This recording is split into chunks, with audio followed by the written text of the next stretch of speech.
For an online coach, you want to know the secrets in terms of scaling a business. We've got Dave Kennedy, who's absolutely crushed it in terms of the farming niche over the last 12 to 18 months, doing 6-figure months. We're going to break down some of the pain points and things that he solved in his business to get to the point of where he is, and then what he's looking to do moving forwards. One of the first big things, obviously, Dave, for you that made a big difference was content and niching. What firstly allowed you to discover that? I think having that conversation, even with Mike, going down through our client base and kind of seeing who we actually work with, and there was a pattern that we seen there that, there was a lot of country people farming, we boys and girls that were grandparents were farming, etc. There was always like something with farming there. So like, okay, this is something. So we said, okay, we come from a farming background. We're still farming to this day. And I was like, okay, this is probably make more sense for us to do. It was risky, but it was just having that conversation even with yourself, saying that, yeah, look, just go all in with it and see how it goes. And, it came to fruition. And what would you say is the importance of people going into a niche if they don't have one? I think it's so important, because even before that, a niche, my own story of losing over 125 pounds. And that's why I always used to, work my story on always and be very open to the experience I had, etc. And adding this in made a massive help as well. So I think anyone that's, trying to work with a niche or is trying to find their niche is being able to tell their story and be very open. Like we said earlier, it's like, talk about the stuff that gives a shiver up your spine, that you get worried about spreading, because trust me when I say this, people will relate to that, because it's showing how real, how genuine, how human you are. And I also think the big thing with that is it also gives you credibility, because you've done the thing you're trying to teach other people. 100%. Which I think people are very skeptical and try and see through all the lies that people tell now. Yeah, absolutely. Like, that's the biggest thing is, and even for an individual and someone personally, like, it's so much more fulfilling being you and not trying to portray someone you're not. Which I think is rife in fitness. So I think firstly, obviously, niche is a huge one. And then you mentioned consistency with content. Yeah. What drove you to become consistent with content, and what systems have you put in place with this? Yeah, so I think the biggest thing for ourselves was hiring a videographer and an editor full-time. Was it a risk at the time? We didn't know how it would have went, but it was a level of being accountable for, where he's with us 7 days a week, and he's always pushing us to get content in, and that caused us to, post two pieces of content a day.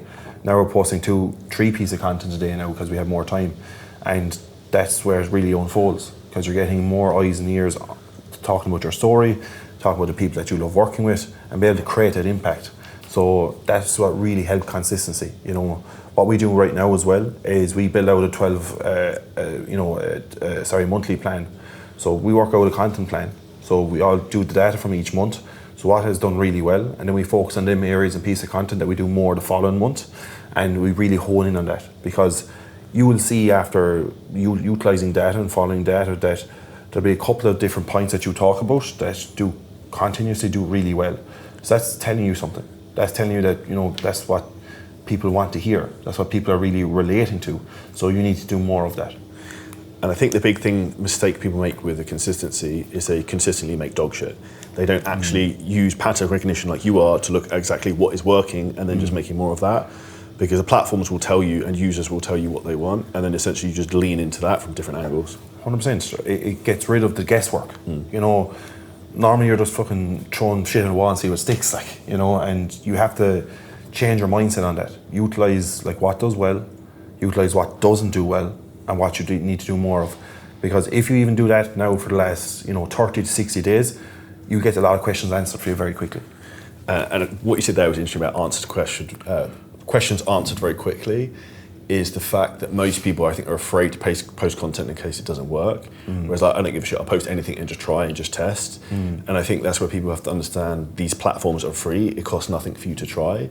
But also what's sick now is on Instagram has trial reels. Yeah. So I think on the group call we had yesterday, someone was asking about using really direct and aggressive content, but they were worried about upsetting their existing audience. So you can now post that in trial reels, none of your followers will see it. So you can be as brash and as abrupt as you want, and that will get pushed out. 100%. I also think people struggle from the consistency side and also getting good at content because they don't do enough volume. Whereas I think when you get used to making a lot of content, it becomes easy. And you mentioned obviously you're here in Dubai and batch filmed a load of content and it forced you to, and then made you realise how much easier that is. Oh, like massively. Like before, we'd always be posting or making, 3 to 4 pieces of content every couple of days, where that, makes you not have the bandwidth that you should have. The creativity is not there, and you're just kind of getting it done because you need to get it done. It's more of a chore, not that you want to do it. Where if you do put 2 or 3 long days in of batch recording content, get it done, prepare it, you have all that space and all that creative energy that you can think of the following week, the following month, that you can actually really concentrate on and make better content. And that was the biggest learning curve for me, because now, being out here, I had an awful lot more time on my hands because I'm not constantly just racing to try and do content, do everything else on top of it. Now I've more time for more ideas. That would work well. We're going to try this now, and I'm already excited about actually batch recording content. I go home because it's after unlocking a cheat code for me, really. I think what's sick with that, it then allows you the ability to actually create time to come up with good ideas. Yeah. Because you'll be walking around fucking Dubai Mall or somewhere and you'll be like, oh, I got this sick idea, I should do this. Whereas if you're suddenly at home and you're trying to record something, you're trying to pull something from thin air, it generally doesn't tend to be that great.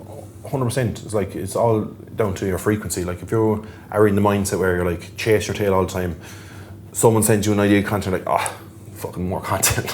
Where when you're not doing that, and someone sends you that's actually a good way of looking at it, you actually can analyse it more because you're more open to analysing, if that makes sense.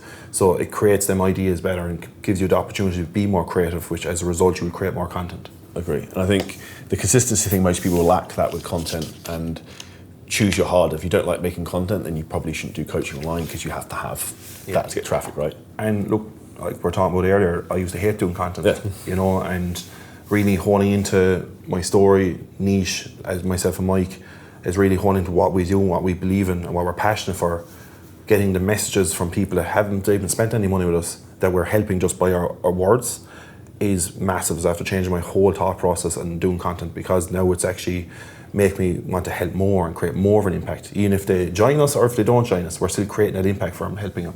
And giving them value ultimately. Absolutely. Second thing was obviously products and offer.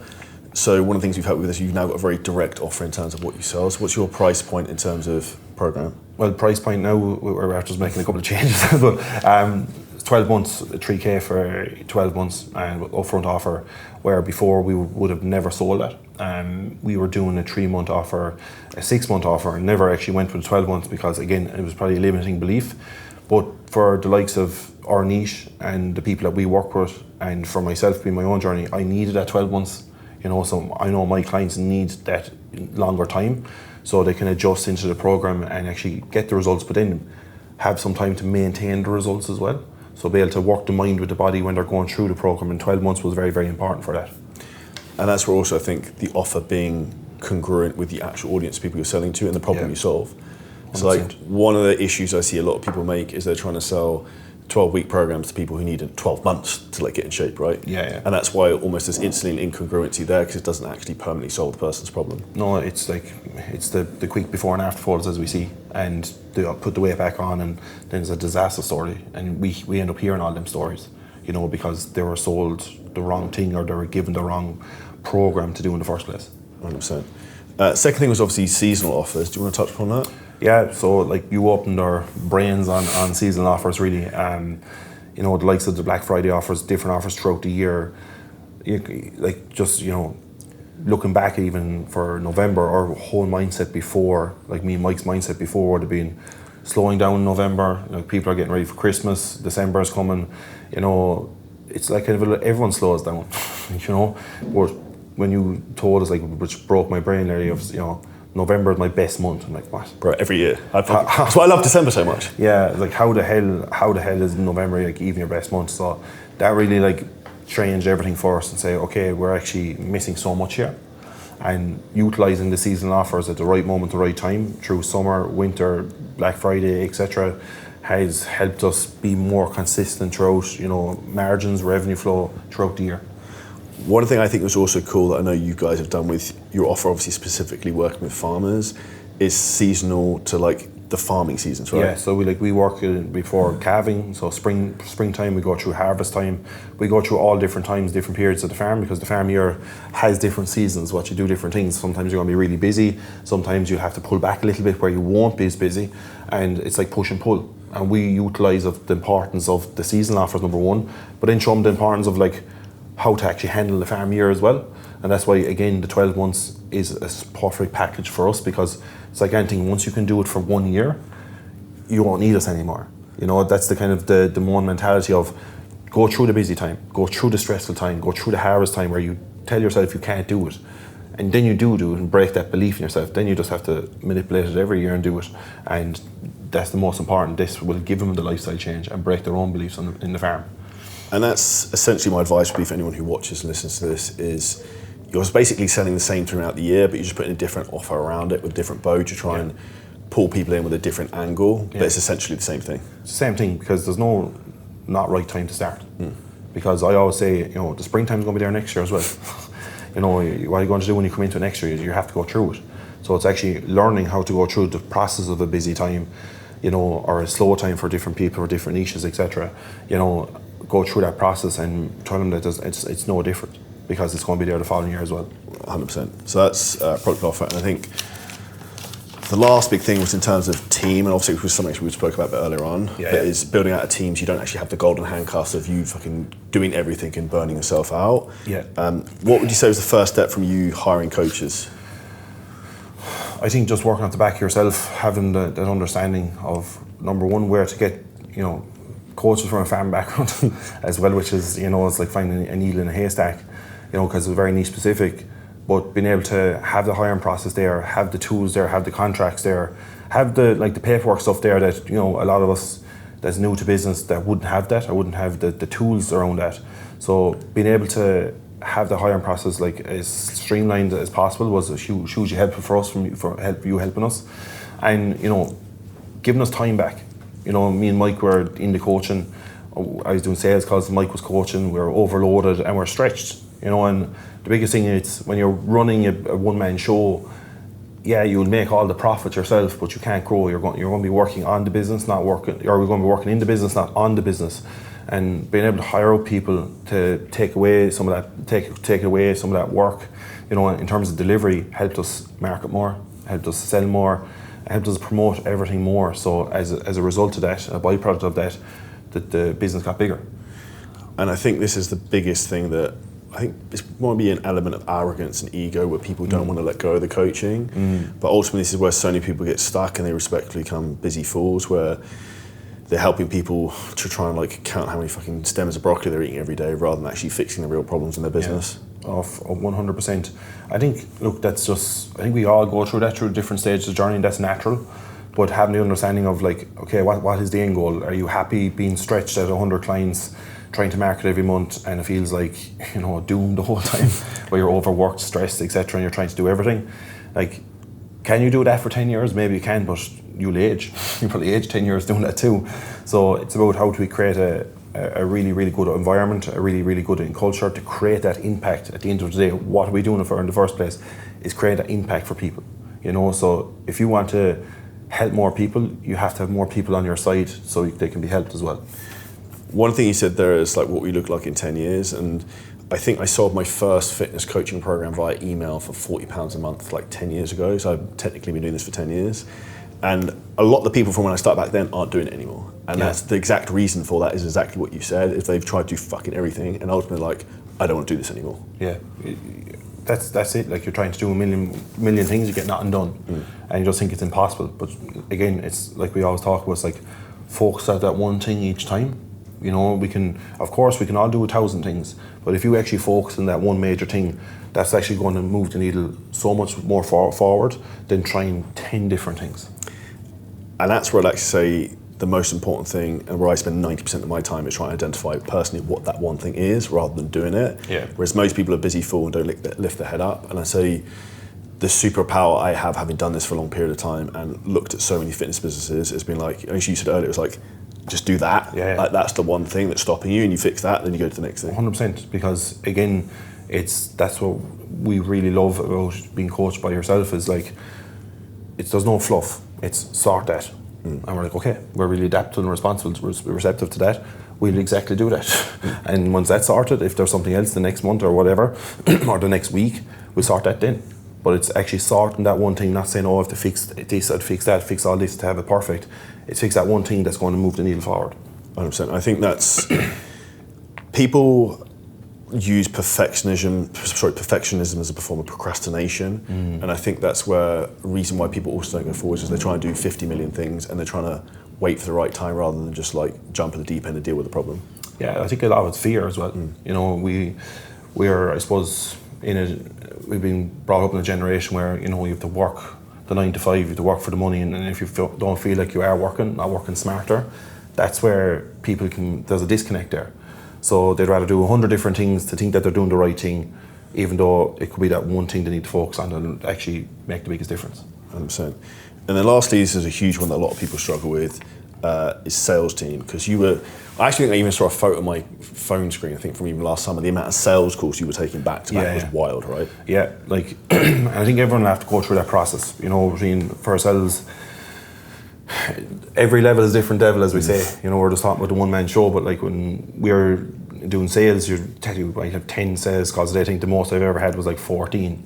And I was delighted 2 cancelled, and it was like the best thing ever, to be honest, you know. But like, and trying to do content on top of that, and you're chasing your tail, like, you have to have a team, you know. And that was the biggest learning curve. Yes, the most important thing of the business is the sales side of it, because it's the gate opener to bring in money, etc. And it's the most important job. It's building that team out as best you can from the best standard you can. So hiring the best people, but training the team is the most important. Like, the biggest thing we've learned from yourself recently is training every day, you know. And for me, you know, last month was the first month I've actually come out of calls in 4.5 years, and I was like, how did that feel? Oh, strange, you know. Like, it's a weird feeling, you know, because that's again the identity of what I knew and what was the right thing to do. And that trust is very, very hard, and that was a very strange feeling.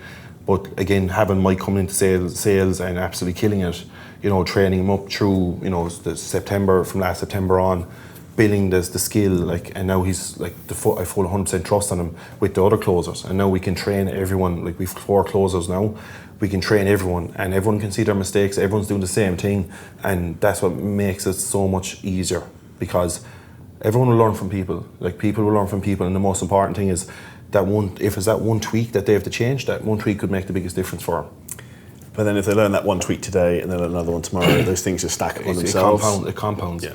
And even we've seen, since we've had that conversation at the start of this month, our sales, everything's improved, you know, in exactly what we want, because especially in terms of from an emotional perspective, our closers were selling too much logic, where we're emotional in terms of we sell emotion in terms of what we've been through, our stories, and people see that, people want that.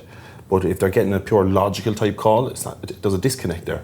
So being able to pull the right chords for people and to really show them that we understand, because we understand, and show them we help them, that changes the whole trajectory of the call. 100%. And I think one of the things that was maybe an interesting thing I said to you as well is, like, for you to take 2 steps forward, you're going to have to take a step back, which is actually you coming out of sales, which is maybe temporarily for like 2-3 weeks you earn a little bit less because you're not taking all the calls, but like you have to bite that bullet at some point. It's like that. It's like that with anything. I think it's, you know, it's even if you want to have a really, really good offer and it's doing really, really well. Again, it's like if you don't have the coaches there, there's no point taking them on because you'll break the business. And it's like you said to me before, is building out that spider web so it doesn't break. You know, if you have a weak web, you'll fall through it. Where if you can like really work on every corner of that, then you have it's really strong, and that's where the business will be strong. So like you said, is taking that step back to move 2 steps forward is the biggest learning curve for me, because like we were saying earlier, I'm just 100 miles an hour, like get to the end goal already and push, where now I think about, okay, yeah, we'll get there, but we have to have this A, B, C in the right place. So service, retention, all these things are in a really, really good place, because there's no point just having a conveyor belt. We want to be known to have a conveyor belt. We're here to create impact. We're here to make the biggest difference in like country people farming in the world. And we are the number 1 in that. And I don't want to have it like a conveyor belt. So having everything right for that individual to get that result is the most important. And essentially what you then avoid doing is having a churn and burn business model, because we spoke about some people earlier on, and the problem is after a period of time you run out of people to burn. The easiest business to manage is where customers come in, they have a great experience, they stay a long period of time, and they just recommend their friends. Yeah, and then they shout your name from the rooftop. That's the difference. And that's where I think a lot of people with their business, when it maybe starts to go backwards, they don't actually realise it's like negative word of mouth that they can't see that's maybe holding them back. 100%. So sales team. And then in terms of, obviously we touched on this a bit earlier on in terms of where you're at and what you want to do. So you guys sell only 3K programs and crush up the front end with doing that, but the close rate's quite low at like 25 to 30%. Yeah.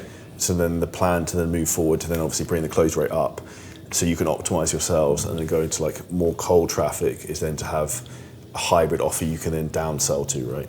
Like 100%. I think it's, looking back, I have to laugh sometimes because, you know, a year ago we would have said all I want to do is hit 7 figures. We've done that in 11 months this year, or the year that's gone, and now it's like, how do we 3x that? You know, and now we're like into the next bottleneck, which is crazy to even say out loud, but the reality of it is like, okay, we have this system built now. It's like, how do we make this better? How do we tweak it to an extent? So to have that upfront there, like we're saying, we want to bring up that close rate from, you know, 30% to 60%. How do we do that? Like the biggest thing for ourselves is all the people that come on board, it's never that they don't want to join our program. It's more, it could be a financial thing, and at the end of the day, we still want to help people. I'd want to, you know, let them people behind and not being able to help them. So if we can create a hybrid offer that we can accommodate these people and they get fantastic results because of what we do in our systems, that's even greater. That's even better. And the side effect of that then is, look, obviously more revenue, etc., all that good stuff. But it's the impact is the most important.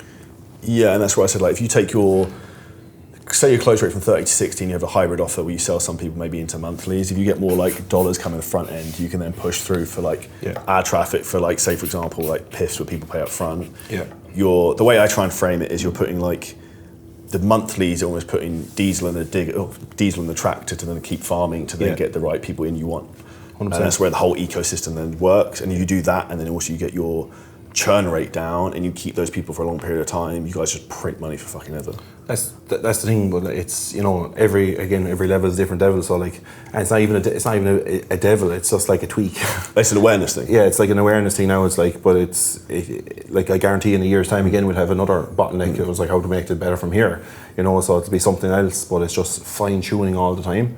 Now that we have a good system, we have something that works really well. It's just how to keep LTV there, how to keep retention rate there, so we can, you know, create bigger impact. And that's why I think this thing I said to you guys earlier is like, most important thing to always ask whenever you're going to do anything is like, what problem does this solve? Yeah. And is it the actual problem you have right now? So for you guys, it's like nailing this. Yeah. And then the second thing is going to be cold traffic, rather than like if you do it the other way around, it won't work. It's like focus on one thing first, like we just spoke about, and then we can, once we've this nailed, we get some feedback on it, then we can go on to the next thing. Step by step. Do you have any questions for me on that?